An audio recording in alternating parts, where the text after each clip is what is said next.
What's up? What's up? It's time for Done Way Past Funny with your host, G.D. Fenderson.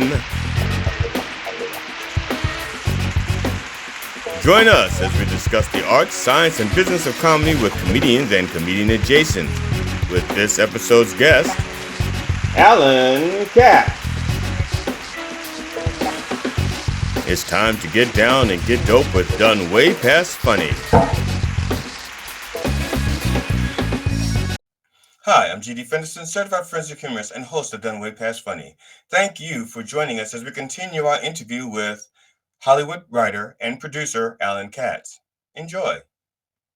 Now, when you wrote, did you write it in your voice or did you write it in Crypt Keeper's voice? In his voice, which was a combination of what John had created, but also as it occurred in my head. And these all had to, writing Crypt Keeper segments was the hardest fucking job of my life because he's a very hard character to write in because it was always thematicized. This week he's talking about cooking. This week he's talking about art. This week he's talking about being an improv or an actor. Yes. And so each area of interest, let's call it, had its own vocabulary.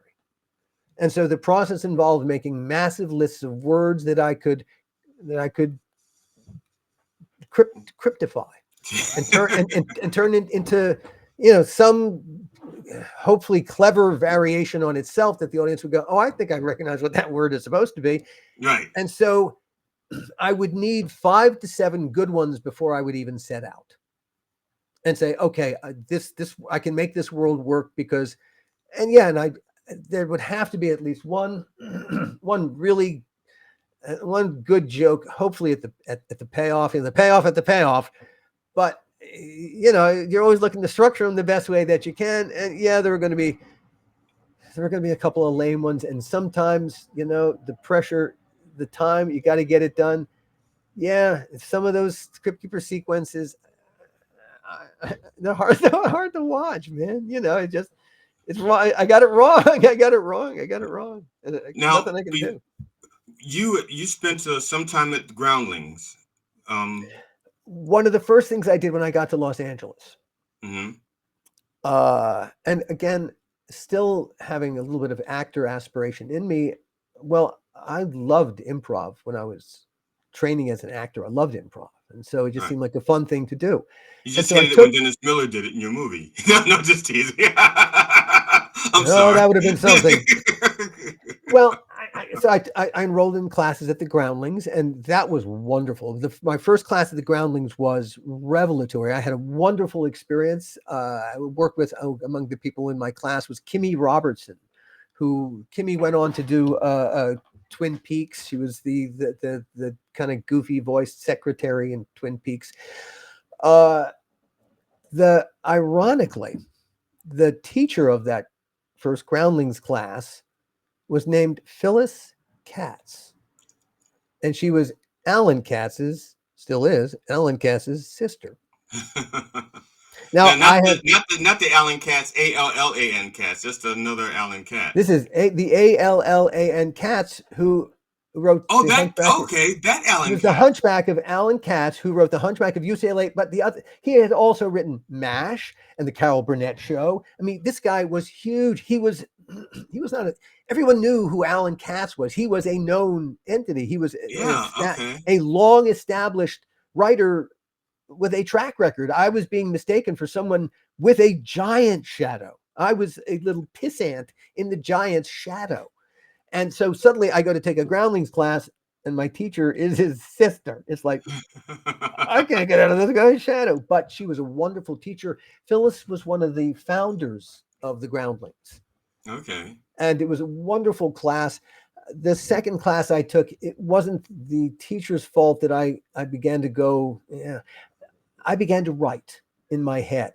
And so rather than be in the moment, I began to write. And that's the death. Aside from the word no, that's the death of an improv. Right. It's in improv, the golden rule is yes and. And Yes, nothing but, and nothing, and don't try to keep trying to set it up, man. Go where it's going. Be in the moment. Be in the moment. And I stopped being in the moment, and I couldn't get back in the moment as a performer at that point. Yeah, yeah. I something in me, I lost touch with that ability for quite a long time to just be in the moment. yeah. Because now, did you ever? Because I know, stand up and because here's the deal. I know that when you were at Vassar, one of the profound moments was Ibsen when you came in contact with was it when you were exposed to Ibsen's Ghost, and you became like aware of utilitarian writing. I think it's called. When I was a drama major at Vassar, we were required to take a number of classes in dramatic literature, and Right. understandably so. We should understand the literature of our art. The main professor of dramatic literature at Vassar was a man named Everett Sprinshorn, who was one of the world authorities on Henrik Ibsen and August Strindberg, two late 19th century writers of drama, incredibly influential on drama then and drama now. Ibsen wrote, he was he was the kind of writer he would describe himself as utilitarian. He believes that art, drama in particular, is there to instruct, to make the culture in which it is written better through these stories. And in Ghosts, Ibsen tells a story. It's the sins of the father, kind of a story. It's about Mrs. Alving, who earlier in her life was coerced into marrying a man she didn't love, who was never faithful to her, ends up dying of syphilis. And they have a son named Oswald who is given syphilis. He inherits it through his genes, he's born with it. And as he gets older, it becomes more and more active. And it's 18 years on, Oswald has come home to die. And it's about this this event happening. And he Professor Sprinshorn, we had all read the play, so we knew what the story was, but he deconstructed it for us, and then he put it back together again, following the emotional roller coaster ride that Mrs. Alving is on. And it comes to the very ending when Oswald, like I said, he's come home to die, and he's now in a wheelchair, and Mrs. Alving wheels him down the stage center, and he is facing the audience. She is standing behind him, so he cannot see her face, but the audience can see them both. And he is looking out at the audience saying, "Oh, look, the sun is setting. Isn't it beautiful, mother? Isn't it beautiful?" And of course, the metaphor, the irony is crushing, because yes, her son is setting. It was written in Norwegian, so it's not like sun and sun were a play on words, Right. but it was still the idea of your child dying. What future? It's all night as far as you're concerned. And he takes us to this moment of crushing emotional drama. And I don't know, something inside me went doing. I understood the point of storytelling, certainly through drama. I knew what the goal was every time out the gate, was to accomplish something like this. Now, being a young person, a young creative person, lots of passion, but no idea how to voice that passion. Yeah, I got it in the abstract. How to do it in practical terms would take me. How old am I now? And so that moved you, but also you're a fan of Groucho and humor. At some point, did the two marry? Did you like? Did they come to reconcile inside of you? well, And if so, about at what point? I came out of comedy, so everything I wanted to write was comedy, and the thing was, until I confronted the monster that I was living with, Right. and until I went from being just a very good writer into being a storyteller, I think there was a lot of wasted effort, and I don't think I knew how to tell a better story, and therefore a funnier story. Okay.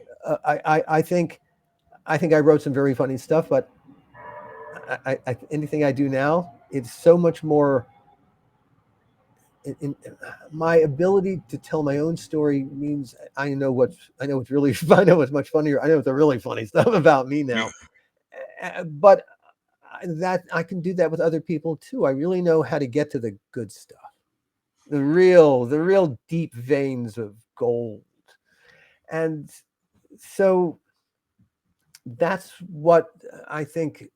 Yeah, in terms of that is one of the reasons I think you are an amazing comedian, Glenn. As I think of how just the way that I see the world and how, yeah, my worldview is loaded with all the stuff that I came. It's like the film critic's baggage. Uh, you walk onto a stage with all this baggage inside your head, but it's the best kind of baggage. And so when you start a routine and you put the audience right in the middle of the most absurd fucking scene, how the fuck did we get here? That's a wonderful starting point, because now the audience has to be in your hands just to figure out where are we and where are we going, mate. And Well, but it's I would be willing to bet that you started life with that sensibility, but as you have lived your life, your ability to start in the most in absurd places has gotten better and better and better. Wouldn't you I, say? I think I would like to think so.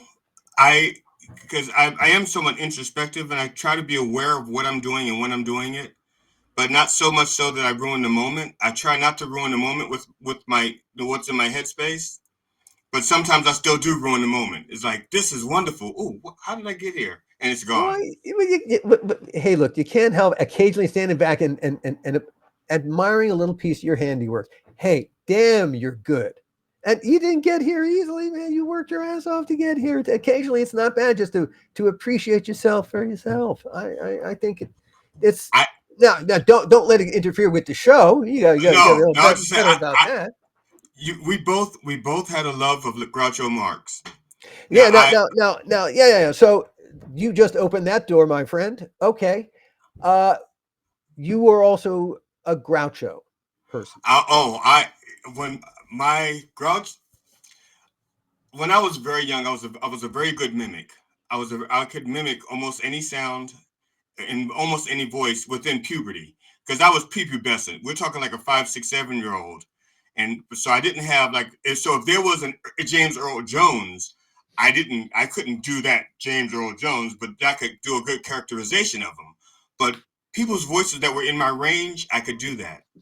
Now, when my brother and I we got caught doing something very bad, I'm going to say stealing, and I'm going to say it was his fault, just for the record. Not that it matters, or not that he could defend himself because he's dead now. So it was his fault. We were punished, and we shared a bedroom, and we were punished for a week. And my brother and I we did not get along. We did not like each other, and he was much bigger than me. Um, and he said to me, "Make me laugh, or I'm gonna punch you in the face." I was 6 years old. He was eight, going Make on me laugh, nine. or I'm going to punch you in the face. He Oh was. man, I there's a was six. challenge. Yeah, I was six. He was eight, going on nine. I did not know. I was a very serious child. I had a very high IQ. I was frustrating my mother because I had all these intellectual things I was asking her instead of why. I was asking her how come, and so she put us in the room. My brother threatens me, and so my brother was a Three Stooges guy. And I was more of a Marx Brothers guy. So my brother didn't watch Marx Brothers. So to make my brother laugh, I would do Marx Brothers impersonations, and I would do scenes from the Marx Brothers in all of their voices. What was your first go-to as a Marx Brother routine? Which Groucho routine, or Groucho and Chico would you launch Oh into? well, the first thing I did for my brother was Lydia, oh Lydia, I could say, have you met Lydia? The dance. Oh, Lydia, the Lydia the tattoo tattooed lady. lady. Yeah, there we go. She had a face that man adored so, and a torso even more Even more so. Yeah. so. Yeah, so that was the first thing I did. But by the third day, my brother I'd gone through all of my Marx Brothers stuff by the third day, and my brother said to me again, "Okay, I've seen all of these. Make me laugh, or I'll punch you in the face." So I created a new Marx Brother character. I created Darko Marx, who was the black illegitimate child of Oh my of. god! Oh my god! Oh my god! What a wonderful! Oh my So I god! I created Darko Marx, and Darko Marx. I just borrowed pieces of Harpo and Chico, Zeppo and Groucho, and mashed them together to make this black love child. And then my brother like cracked up, and then Oh, eventually I created. do some Darko Marx, please, Glenn. Can I you don't do know any if I Darko Marx? I don't know if I can because it was. It was one of those things I just made up on the spot, and it's like it's Yeah, I yeah, know yeah, it's yeah, yeah, yeah, yeah, yeah, yeah, yeah. Hard to recapture, yeah in the but moment. the fucking genius. That is fucking genius. What a wonderful character. I wish I'd been a fly on that wall, man, just to and, get a and sense of and what that would be. years later I reprised it as charcoal marks. So that was a more deliberate thing. That was a Halloween costume. Yeah. And what I did there, I had the Groucho's makeup. I had a horn between my legs, a bike horn, and if I clap my thighs together, it go honk honk. And I had Chico's womanizing thing. Well, Groucho also was like a womanizer, but Chico got in trouble with his. I mean, in real life, he did too. And most people saying, "Why is he saying Chico?" It is Chico. It's not Chico. It's Chico. Right. Yes. Yes. And it's Chico because of the It was a chick. chicken. It was a chicken chaser. Yes, he was. Yes. Yes. That So was Groucho's explanation. Well, he was a chicken chaser. yes, exactly. So, but that's why, and again, but I didn't have a real sense of humor. I was just mimicking. The creation of Darko was the first thing I did outside of stealing someone else's material. That wasn't. I was just twisting something that existed. I'm gonna. I probably I have no business arguing with you on this point, but I'm going to argue the point that you had to have had a sense of humor because you have one now. Well, I would I say did. that your sense of humor hadn't presented itself the way that it is. If you, because I would say that not everyone has a sense of humor. There are definitely people who have no sense of humor. Yeah. Yeah. I think Well, if you, and that's it. And I think that everybody has one. They just don't know what makes them laugh yet. oh, I would say there are people who actually don't have one. I would argue, again, esoteric argument, but I would argue if you can't laugh at yourself, Right. then you're just laughing at other people's foibles. That's not a sense of humor. That's bullying. It's not the same thing, and we shouldn't confound the two because laughter, having a sense of humor, the thing that we're talking about is Right. people in a movie theater watching a Marx Brother movie. That's laughter really is a communal thing. It is, and ideally it is, we are laughing at the absurdity of our own situation, the Right. absurdity of being here. And that's what, if you can laugh at yourself, it is the ludicrousness of being aware in this space and anything terrible can happen to you and might just. This is, but the ability to laugh itself.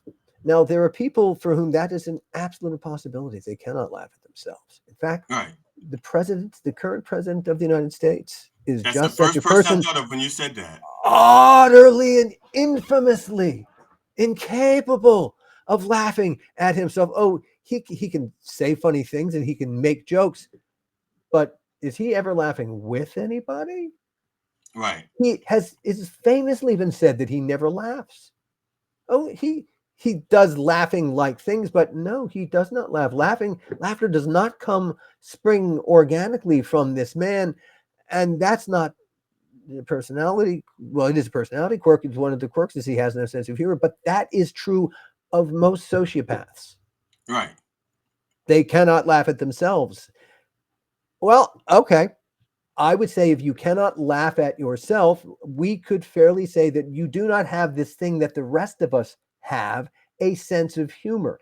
And if you don't have a sense of humor and you can't laugh at yourself, the one thing that you absolutely cannot see ever is irony. And it's a fact. You could say Yeah. things that Donald Trump never sees the irony of his situation, of who he is doing what he's doing.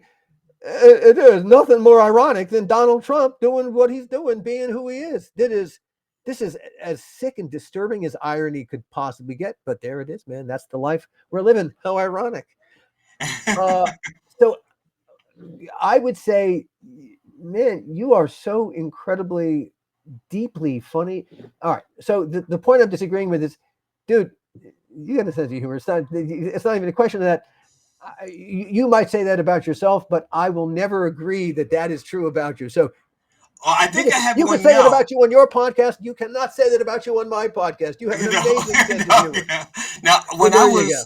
well, I mean, when I was very younger, when I was much younger, now I'm saying I didn't have a sense of humor only in the sense that I was not funny on purpose. Usually, like with that moment with that moment when my brother threatened me, you know, I was those that was not that was me saving my face. The word you're looking for is organic. Organically. You were Right. organically funny. You didn't have right. You didn't have to try. You just didn't appreciate. You hadn't probably had an audience that you needed to see respond to you in exactly this way quite like that before. I'm I'm I'm, I'm sure you're. I'm sure a couple other people had said, "Well, he's a funny guy." Well, I'm sure you said stuff that was funny. when I was in high school, people thought I was funny, and I didn't see it. So, let's put it this way: I knew I said funny things, but to be honest, I think I was fighting. I think I was fighting against being funny because I wanted to be a poet, and I wanted to be a serious poet. And so, when you want to be a serious poet, you don't want people Sure, laughing at you. sure, And sure. It's so, the last thing so you'd want, of course. right. So I think now that because you're saying this, because you're challenging me, and I'm trying to figure out why did I think I wasn't funny, or why did I not want to be funny? You had to grow into it. You had to Yeah. grow. You had to grow into the. First of all, you were observing the world in the way that you were observing the world, and you were duly noting every last bit of it. You were compiling all the stuff that is now part of your art supply. It is all grist for your mill. We'll go back to that one. But really and truly, you were still acquiring stuff. Until I became a storyteller, until I went from being a writer into a storyteller, I think it's like the idea of all that brain, that the parts of our brain that we don't use. Then I started using those parts of my brain, and then you Right. started using those parts of your brain. This is true. There's a brain structure that does not grow in the young male until he's about 25, 26. It's the brain structure that tells him if you do this, you might get hurt. And Okay. look, because this brain structure is missing, it is why it's much easier to recruit an 18-year-old to pick up a weapon and fight in an army, because that brain structure that adults go, oh, you go do that, pick up a gun and go join an army, you could get hurt. That doesn't quite occur to them. And that's why they'll do crazy shit. Hey, YouTube and TikTok is filled with crazy shit that young men do, hurling themselves. Well, part of the reason they can do that is because they're lacking that brain structure. And so, yeah, I think early in our careers, we're you you needed to for a certain brain structure to occur or not occur, for you to realize and to hear that voice for the first time.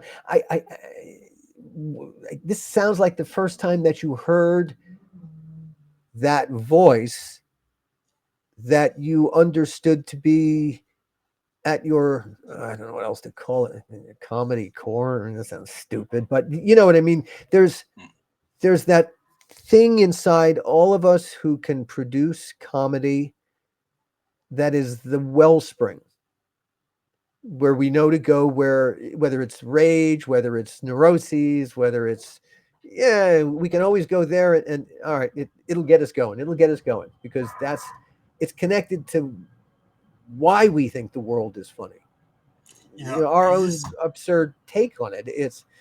And so I simply think you had to voyage there. Life had to put you there. Life had to connect you with that part of you. And once it happened, well, then you were going to go back and visit it on repeated occasions because, well, you it's a very reminded empowered me. place. I when I was young, I was a genius. Um, I I don't mean believe that. genius. I believe that. When I say this, I'm not saying quote like I say genius because my IQ was one thing. My what I was, but anyway, that was but IQ wise, I was a genius. And being a young black child in Baltimore, being a genius meant one of two things. I was getting beat up by black people for being white, for wanting to be white, or I was getting beat up by white people because I was an uppity nigger. So, I was trying to hide being smart. So I lived in fear of people finding out how smart I was. Mm. And humor was my weapon to protect so I didn't use jokes to entertain. I used jokes to protect and deflect. Understandable. And so, yeah, that's where the voice originates. And that's its core truth is it was the best defense mechanism you could possibly It have. was, and it was better than even knowing how to fight, which I learned to do later. Yeah, I guess it's always good to have a backup plan in case Yeah, I it mean, goes out the because I toilet, goes down the toilet. I was very small. I was very smart, but I Yeah. I couldn't, and I would lose so many fights. But it would take forever for me to lose the fight because I would not stop fighting. Even if I was losing the battle, I would not stop fighting. It's like no, I was like the Black Knight in Monty Python's Holy Grail. All That your limbs hacked off and still, yes, yeah, that was just a me. flesh wound, you Yeah, motherfucker. come back Come here. and I will fight. bite you. Come back here. Finish what you start. And so yeah, I was, yeah, humor was that was my armor. The thing about the humor is that it's empowering too, isn't it? In many ways, when I got older and I learned that I could use humor to speak truth to power, I think that's when I was I was in high school, but even then that still got me in trouble. But I would use humor to argue with my teachers, if because again I was very smart, and I would argue things with my teachers, and they did not like being argued with. So I would argue and then insert a humorous comment to deflect and diffuse, and then go back to the argument, and then insert humor, and then go back to the argument. Uh, but again, it was more of a defense mechanism. It wasn't to entertain. It was more to protect myself. Hey, I was a short guy, and making people laugh was putting me into conversations. I felt, yeah, being short makes you feel inferior. And Yeah, so this was a way to be less inferior. Was, yeah, humor was absolutely empowering. And the fact that you can make people laugh when other people can't, it is a superpower. Hi, I'm GD Fenderson, certified forensic humorist and host of Done Way Past Funny. Thank you for watching our continued interview with Hollywood writer and producer Alan Katz. And please come back to watch more of our interview with Alan Katz. And when you come back to join us, bring a friend.